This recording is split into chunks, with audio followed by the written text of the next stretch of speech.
Hello, listeners. This is Kat, and welcome back to Put Your Hands Up Podfics. This will be the continuation of Just Trying to Survive and Learn to Love Along the Way.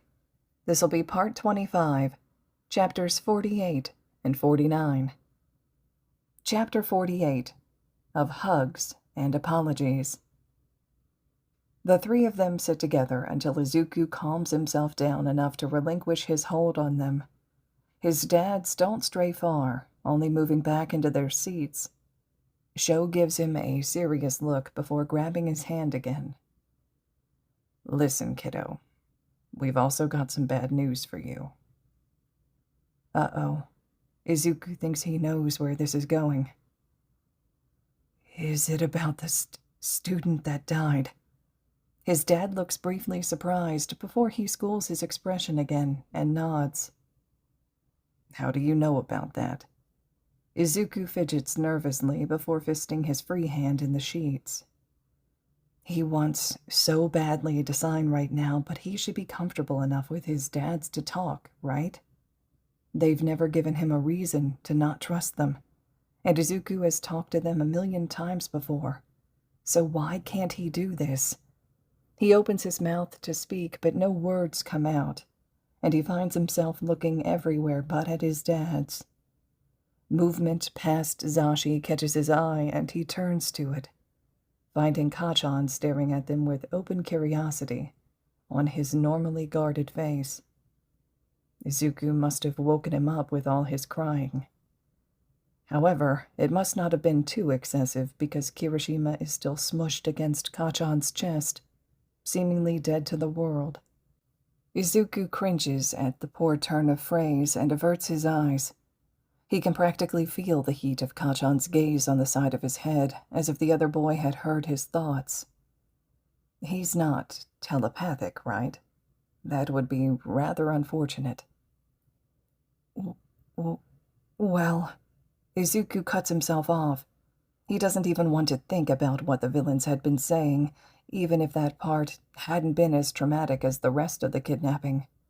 His dad grabs his other hand so that he now holds the both of them in his own. Izuku really hopes that he can't feel the trembling. Hey, Izuku. His dad looks so concerned when he finally meets his eyes. You don't have to talk if you don't want to. Would you rather sign? Sometimes Izuku forgets how caring his dads are. They notice when he's uncomfortable and actually give him a choice. Well, yeah, but... His dad interrupts him before he can get anywhere with his complaints. No buts. Sign away, kiddo. His dad lets go of his hands, and Izuku draws them back to his lap, trying to quell the shaking. Signing won't do any good if no one can understand what he's saying. It takes a few minutes for his hands to stop shaking, and the silence is nearly unbearable. Kachan hasn't said a word since he woke up, but Izuku knows that he's still watching. While we were still in the forest, I heard one of the villains saying that someone was caught. I think his name was Dabi. Izuku fingerspells the unfamiliar name and looks up to his dad for confirmation. Yeah, that's the name of the guy I caught. Well, they also said that he killed a kid. That's all I know. Sorry, kiddo, but it's true. Dabi attacked the classroom, and Sato died protecting your other classmates. Izuku doesn't really know what to say to that. He didn't know Sato very well. The only time he really had direct contact with the guy was during rescue training, but Izuku knows he was strong, especially so if he protected their classmates. I'm sorry. Izuku had been about to utter those same words, but Kirishima beat him to it. Everyone turns towards the other occupants of the room. Kirishima isn't looking at anyone. Instead, he's turned so that his forehead is pressed against Kachan's chest, hiding himself pretty effectively. It's my fault. If I was stronger, then he wouldn't have had to protect me. Izuku opens his mouth to reassure his friend, but Kachan beats him to it. Then it could have been you that everyone's mourning, eh? Kirishima. Teary red eyes turn towards his dad. Izuku follows his gaze and frowns at the look on his dad's face. He's never seen him so openly upset before. It's my fault. I'm the one who left you guys there. Sho, we've been over. A frantic knocking on the door cuts his dad off. His dad looks grateful for the interruption and opens the door to a frantic-looking nurse. She bows low to him before speaking. Eraserhead, sir, I'm so sorry. We've lost one of your students. I know he couldn't have gotten far with his injuries, but we can't find him anywhere near his room, so I have more nurses searching now. Who is it? The nurse stands from her bow to face him before answering. Kirishima Eijiro, sir. His dad sighs and turns from the door, eyeing up the bed where Kachan and Kirishima lie. I think you can call off the search. He steps to the side so the nurse can see the room. She looks briefly surprised before pulling out her phone to presumably update the rest of the staff. Kirishima. His dad looks a little disappointed. Sensei? Did you sneak out of your room just so you could see your boyfriend? Izuku looks back to Kirishima and finds his face almost as red as his hair. Wait, Sensei, that's not... His spluttering cuts off as Kachan lightly smacks him on the back of his head. Shitty hair, just answer the fucking question. Kachan doesn't even look upset by his dad's assumption. Izuku's mind is blown. Who knew Kachan could be so tame? Yes, Sensei. Just as his dad looks like he wants to say more, the nurse steps forward. I am so sorry, Eraserhead, sir. I'll grab a wheelchair and escort him back to his room. He won't disturb... It's fine. Sir? The nurse looks so confused. Izuku can relate. It's no problem if he stays in here, so no need to trouble yourself with moving him back. Of course, sir. I'll just notify his doctor of the transfer and grab his chart so I can get him back on the proper dose of antibiotics and painkillers. The nurse leaves, thankfully less frantic than she'd arrived. Sorry, Sensei. I just needed to see Katsuki. Kirishima looks only slightly remorseful. I said it's fine, but next time, just ask, instead of taking out your IV and sneaking away. His dad sits back down with a sigh and grabs Izuku's hand again. The room is silent for a few moments until his dad breaks it. How about I go get you that coffee, Sho? His dad just nods at him, so he stands and plants a kiss on Izuku's head and his other dad's cheek before leaving the room, nearly colliding with the entering nurse on his way. Izuku ignores her as she heads to the other bed and starts fussing over Kirishima. He's too busy staring at the sad look on his dad's face. Are you okay, Dad? He gives Izuku an assessing look before replying. Not really. Izuku tightens his hand around his dad's. I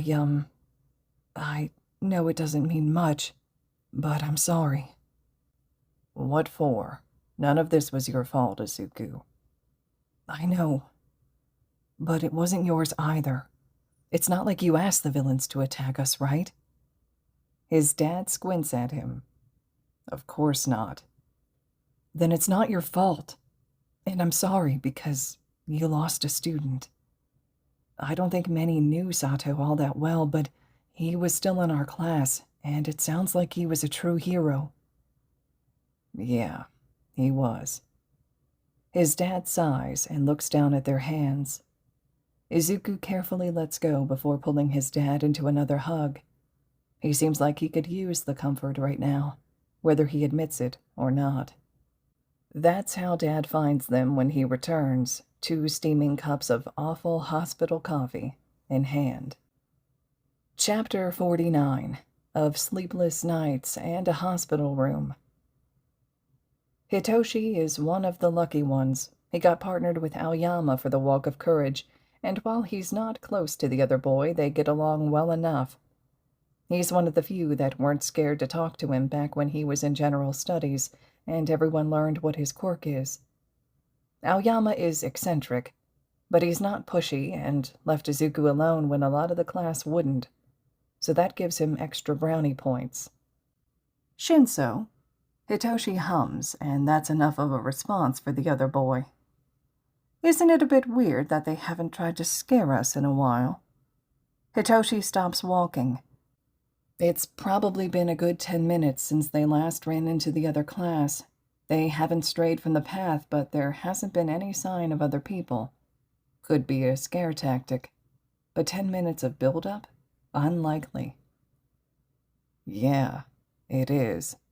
He meets Aoyama's eyes and finds a worried expression that he's sure matches his own. It's probably nothing, but maybe we should head back. Hitoshi takes Aoyama's silence as agreement and turns around to head the way they came. They walk in silence for a few minutes before the sound of shuffling feet comes from behind them. They turn around to meet whoever it is, and Hitoshi has to take a step back when they're joined on the path. The group is led by Aizawa-sensei, and there's some Class 1B kid he doesn't know thrown over his teacher's shoulder. He's followed by a large group of their classmates, and some of them are hurt. What the hell is going on? Hitoshi and Aoyama wordlessly join the group, and he finds himself walking next to Ida. He leans in close to the taller boy before speaking. Hey, what's going on? Ida frowns at him before answering. You didn't hear any of the villains. We're all headed back to the cabin so we can be safe. Villain attack? That can't be good. He cranes his neck around, but there's no sign of Izuku or Shoto anywhere. Hopefully, they're both okay, but knowing Izuku, he's probably attracted trouble. Hitoshi isn't sure they're going the right way anymore. Why is there so much smoke here? His question is answered the moment they break through the tree line. One of the cabins is on fire. Aizawa-sensei looks around for a second before bolting towards the flaming building. Hitoshi looks around as well and frowns. None of his classmates that were taking extra lessons are around. Oh, that's why Aizawa-sensei ran. His classmates are still in there. The group he's with seems to realize it at the same time as him, and they all stand there gaping at the building until one of the pussycats starts rounding people up. After Aizawa-sensei comes back out with several injured students in tow, only 2 more emerge from the forest. Their teachers meet them at the tree line and deflate after speaking to them.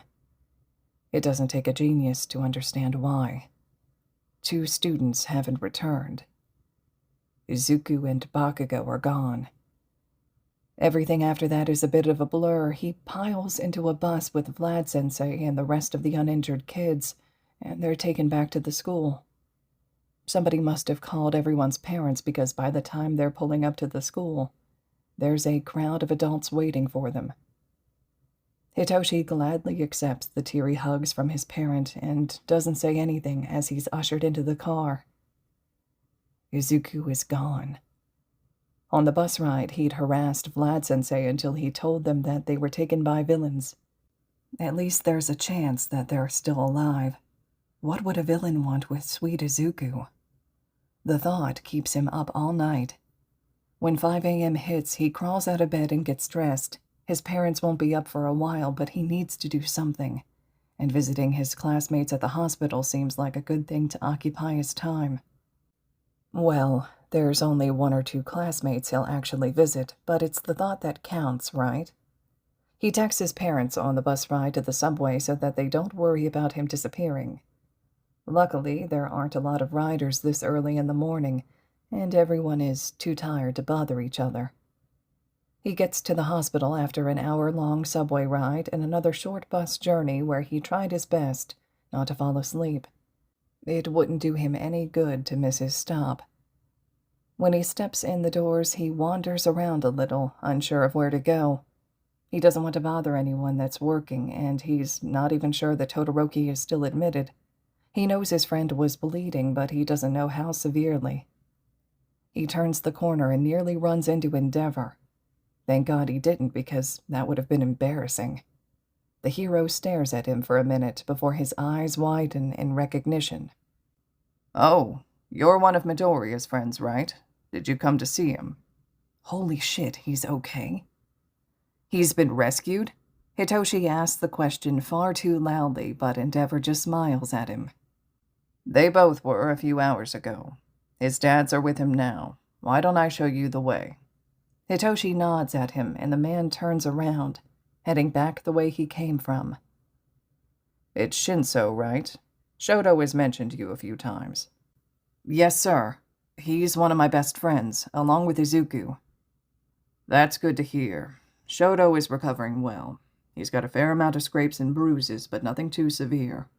He's also got a concussion, but it's mild enough that he can recover at home." "That's good news." Hitoshi's voice echoes in the empty corridor, and he cringes.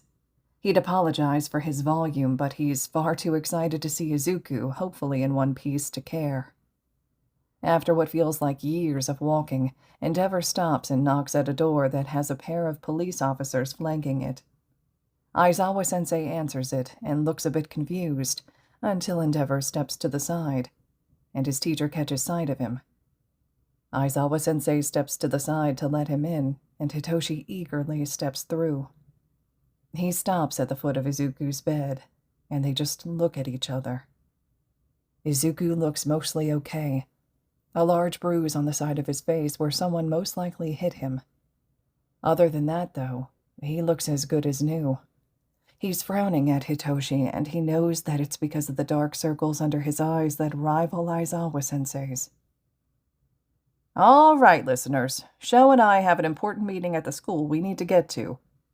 There are 2 trusted officers right outside the door, and Endeavor's only a few rooms down if you need anything." Mike Sensei's voice cuts through their little staring contest, and Hitoshi finally looks away from Izuku as Aizawa-sensei gives some parting words of his own. "Behave, problem children. I don't want any calls of kids getting out of bed and sneaking to each other's rooms." He gives a pointed look to the other bed in the room before following Mike Sensei out the door. "Took them fucking long enough." Hitoshi finally looks to the other bed and finds Bakugo and Kirishima sitting side by side. It looks like a tight fit, but neither boy looks uncomfortable. "The fuck are you looking at, extra?" Bakugo's ears are tipped red, and looking closer he can see a light dusting of pink on his cheeks. "Nothing." Hitoshi smirks at him before turning back to Izuku. He chooses the chair that allows him to turn his back on the other boys and focus solely on the one in front of him. They stare for a bit longer, before Izuku sees something in his expression and raises his hands to sign. "I'm okay." "You'd better be." Izuku just gives him a soft smile. "Why did they even take you? What happened?" Hitoshi has to stop himself from asking more. He doesn't want to overwhelm Izuku, and a bunch of questions will do just that. Izuku looks to the other bed before raising his hands again. "It's a long story." "Well, I think we have the time." He tries for nonchalant, but it comes out weak and desperate. "Can I tell you later? It's a lot to sign, and I'm not ready to tell Bomb yet." Hitoshi looks over his shoulder and finds Bakugo watching them with a scowl. "Yes, I understand what you're saying, you fuckers."